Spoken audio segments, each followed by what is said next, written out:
پاکستان کی IMF سے آئندہ قسط کے اجرا کے لیے شرائط اور بجٹ 2021-22 کے اہداف سے متعلق گفتگو۔ شرائط اور بجٹ کے اہداف میں نرمی کا مطالبہ کر دیا۔ ذرائع کے مطابق محصولات کے ہدف کو 6000 ارب روپے سے کم رکھنے پر غور کیا جا رہا ہے۔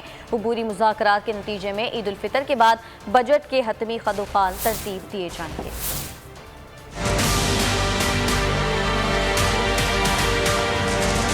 پاکستان کا IMF سے رابطہ، بجٹ 2021-22 کے اہم اہداف سے متعلق گفتگو۔ ذرائع وزارت خزانہ کے مطابق IMF سے آئندہ قسط کے اجرا کے لیے شرائط اور بجٹ اہداف میں نرمی کا مطالبہ کیا گیا۔ محصولات کے ہدف کو 6000 ارب روپے سے کم رکھنے پر غور کیا جا رہا ہے۔ IMF سے یہ مطالبہ بھی کیا گیا کہ اگست تک کورونا کے دباؤ سے نمٹنے کا موقع دیا جائے۔ اس دوران 5 شعبوں میں مزید سخت اقدامات کو معطل کیا جائے۔ شرح نمو کو بڑھانے کے لیے صنعتوں کو ٹیکس سہولیات دیے جانے سے متعلق بھی بات چیت۔ بجلی، گیس اور پیٹرولیم مصنوعات کی قیمتیں مزید بڑھانے کو اگست تک مؤخر کرنے کا کہا گیا۔ پاکستان نے موقف اپنایا کہ سبسڈی کا موجودہ لیول برقرار رکھ کر معیشت کا پہیہ چلانے کا موقع دیا جائے۔ ٹیکس چھوٹ کے مکمل خاتمے کو فی الحال بجٹ 2021 کی بنیادی شرط نہ بنایا جائے۔ عبوری مذاکرات کے نتیجے میں عید الفطر کے بعد بجٹ کے حتمی خدوخال ترتیب دیے جائیں گے۔